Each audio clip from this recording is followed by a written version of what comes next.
Israeli radio is reporting that senior sources say there was a credible threat from Osama bin Laden, that there would be a major series of attacks, unprecedented attacks, not only on American interests but also on British ones. That's the Israeli version of that story.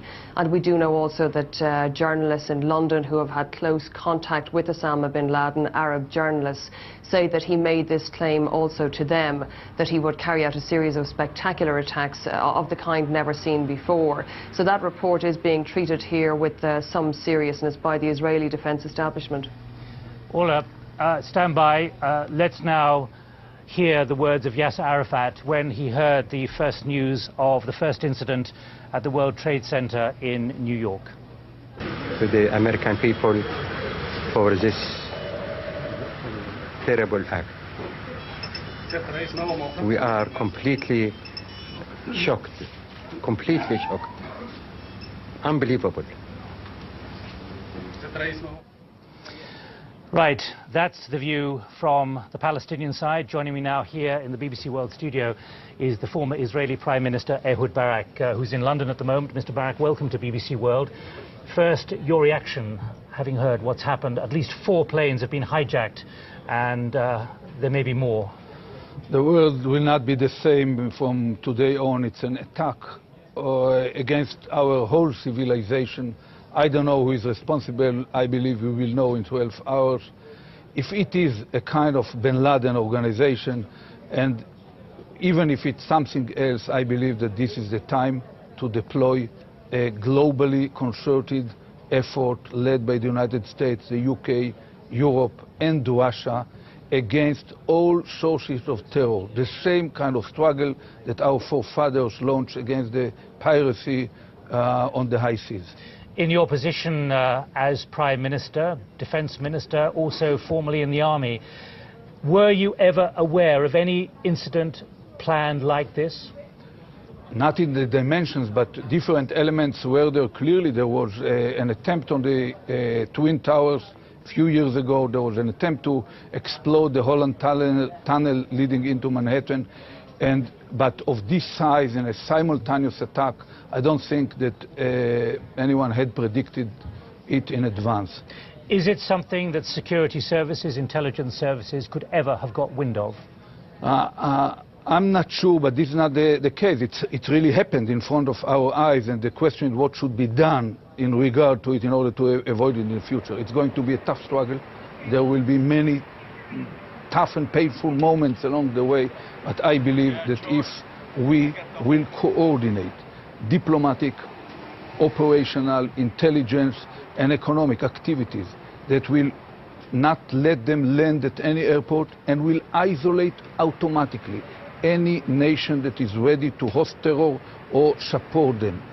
By doing this consistently along 6 or 10 years, we will reduce dramatically this challenge to all our way of life.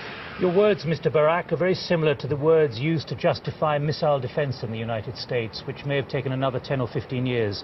Here we've seen low-tech hijacked by those with evil intent.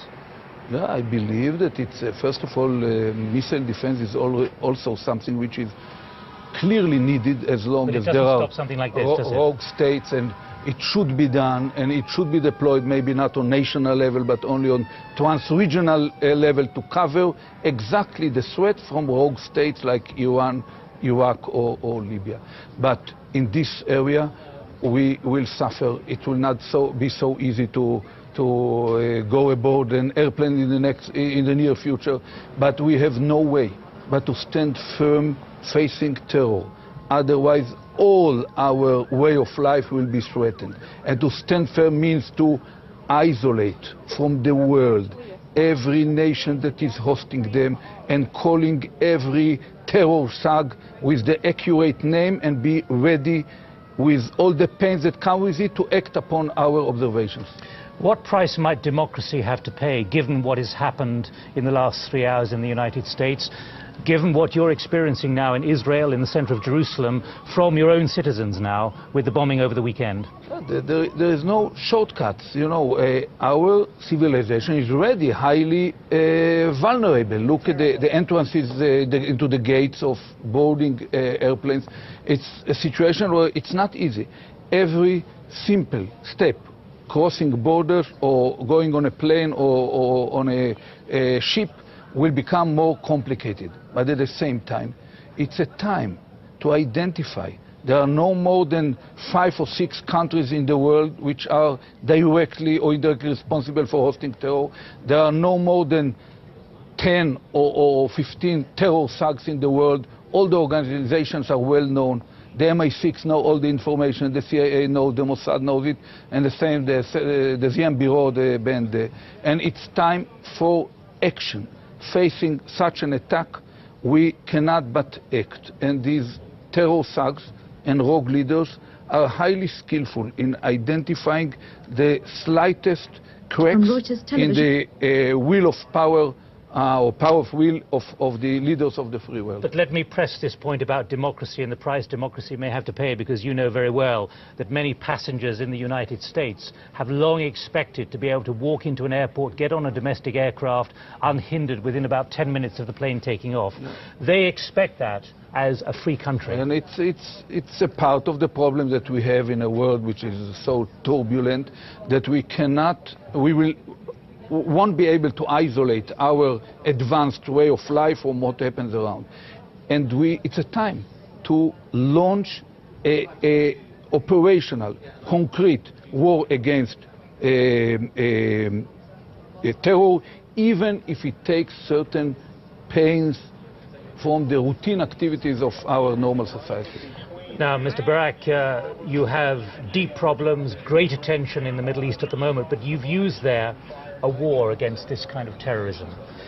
What can be done? Because the great thing that is talked about by people like you, diplomats, politicians, world leaders, is preventing conflict before it happens. When you talk about a war, how do you take a war or a challenge or a struggle to those who are determined, through 3 or 4 people only today, to hijack 4 planes at least, as we know, hit the Pentagon, hit the World Trade Center, try and hit, we believe, somewhere else? How do you take a war to 4 people? I spent decades struggling terror, almost, you know, with my 10 fingers, together with a lot of colleagues all around the world. I believe that the world intelligence community, in a concerted effort, can identify within few months the sources of this terror. They can identify the places where they are deployed on Earth. Every such a place is within certain country. Bin Laden sits in Afghanistan. There is a source of who else terror. Do you identify, though? Because we're not saying he's responsible for this necessarily. No, we don't say that he's necessarily responsible. We know where other terror thugs are living. We know that Ferganskaya Dolina in Central Asia is a major route for drugs, but at the same time major route for terror. And I know that President Putin is highly committed to the struggle against terror, and I feel that he should be part of this international effort. I believe that the MI6 is highly capable. You have proven it along decades. Your own skills in standing firm politically and acting pointedly, operationally against terror. And we should cooperate with preemptively? Both preemptive and by diplomatic means, namely rogue states. There are 5 of them: Iran, Iraq, Libya, North Korea. These kind of states should be treated as rogue states. And the same applies to even to leaders like Arafat. We've heard him just recently condemning this.